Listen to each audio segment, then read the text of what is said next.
Hello students, I hope you all are doing well.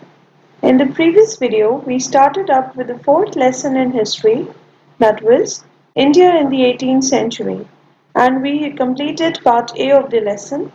Now before going into part B, let's have a quick recap of what we had already studied. India in the 18th century was under the phase of transition from medieval to the modern period. Now, during this time, India was ruled by the Mughals and the Mughal Empire was declining. The last effective ruler of the Mughal Empire was Aurangzeb. Now, here in the next picture, you can see the list of Mughal rulers after Aurangzeb, and they all were weak and incompetent.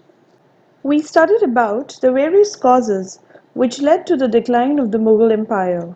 They were weak successors, rivalry among the nobles, crisis in Jagirdari and Mansabdari system, invasions of Nader Shah and Ahmad Shah Abdali, wars of succession, Aurangzeb's policies, and weak military administration. So now let's start with today's lessons. Rise of independent states. The later Mughal rulers were so weak that they could not hold the provinces of the empire together, and hence the independent states rose, which led to the disintegration of the Mughal Empire. The later Mughal rulers they ruled from 1707 AD to 1857 AD. With the decline of the Mughal Empire, a number of provinces seceded from the empire and several independent states came into existence. Many regional kingdoms rose, like Awadh, Bengal, Hyderabad, and Rohilkhand. Now, here in the next picture, you can see the map of India on which you can locate Awadh, Bengal, Hyderabad, and Rohilkhand. So, let's study about these independent states one by one. The first one which we'll study is Bengal. Now, Bengal became independent in the 18th century. This province also included the territories of Bihar and Orissa. As you can see on the map of India, it is including the territories of Bihar and Orissa. Bengal was one of the richest provinces of the Mughal Empire. Now, with the decline of Mughal authority, the governor of Bengal, Murshid Quli Khan, paid annual tribute but tried to free himself from the Mughal control and began to rule independently. Now, in the next picture, you can see Murshid Quli Khan. He was appointed as Diwan of Bengal by Aurangzeb, and in 1717 he was made Subadar of Bengal by Farrukh Shiar. He remained governor of Bengal from 1717 to 1727 CE. Murshid Quli Khan was an excellent administrator. He had exceptional abilities. He freed Bengal from external and internal dangers and established stability, peace, and prosperity. He effectively reorganized the revenue system and also the zamindari system. He introduced a new system of land revenue collection on the basis of contracts. This is known as the Ijara system. Ijara simply means leasing or renting. Now, in the classical literature, ijara is defined as the sale of usufruct. Now, usufruct refers to the right to use an asset, that is, without owning it. Ijara in Sharia refers to two concepts: rental of an asset, and also a hire contract, rental of one's skills. Murshid Quli Khan shifted his capital from Dhaka to Murshidabad. Now here on the map you can locate Dhaka and Murshidabad, and hence the shifting of capital was done. Murshid Quli Khan was succeeded by Shujauddin Khan from 1727 to 1739 CE. Now Shujauddin Khan was the successor of Murshid Quli Khan. He was his son-in-law. Now Shujauddin Khan was succeeded by Ali Vardi Khan, who ruled from 1739 to 1756 CE, and he was administering the province of Bengal. Now here in the picture you can see Ali Vardi Khan. Ali Vardi Khan was succeeded by Sirajud Daulah, who ruled from 1756 to 57. Now here in the picture you can see Siraj-ud-Daulah. Siraj-ud-Daulah was succeeded by Mir Jafar, who ruled from 1757 to 1765. It was during Siraj's time that relationship with the English East India Company became strained. Now here in the picture you can see Mir Jafar. The English defeated Siraj's army in the Battle of Plassey in 1757. In the next picture you can view the Battle of Plassey, which was fought in 1757. The Battle of Plassey was fought between the forces of the Nawab of Bengal, Siraj-ud-Daulah, and the East India Company led by Robert Clive. Later, the Nawab himself was caught and killed, and Mir Jafar was instituted as the new Nawab of Bengal.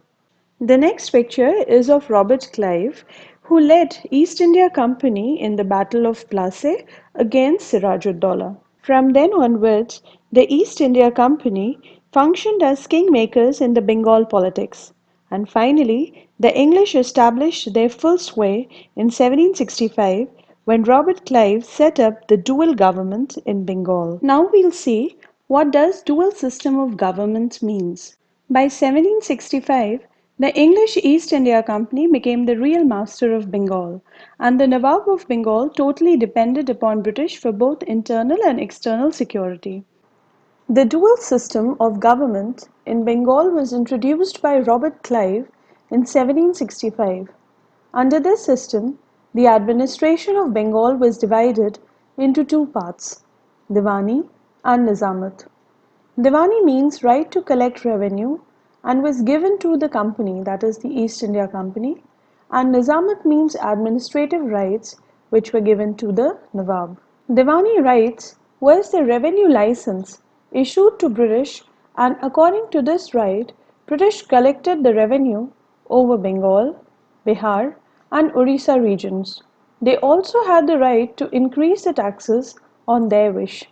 This system had a great advantage for the British as they had power without responsibility. The next state which we'll study is Hyderabad. Chinchkluch Khan was the governor of Hyderabad who founded Hyderabad in 1724 CE. In 1722 CE, he defeated the Sayyid brothers and was given the title of Nizamul Mulk by the Mughal Emperor Muhammad Shah. Now here you can see the picture of Chinchkluch Khan. Now Chinchkluch Khan was given the title of Nizamul Mulk and he acted as an independent ruler. He started the Asaf Jahi dynasty. He tried to keep the Marathas out of his kingdom and followed the policy of tolerance towards the Hindus. But after his death in 1748, the state fell into the hands of his weak successors. Now these successors were known as Nizam. The European companies started interfering in the internal affairs of the Deccan to suit themselves. Now the next independent state which we will study is Awadh. Now here on the map of India you can locate Awadh. Now Awadh is a region in the center of Uttar Pradesh. Sadat Khan was appointed as the governor of Awadh in 1722 CE by the Mughal Emperor Muhammad Shah.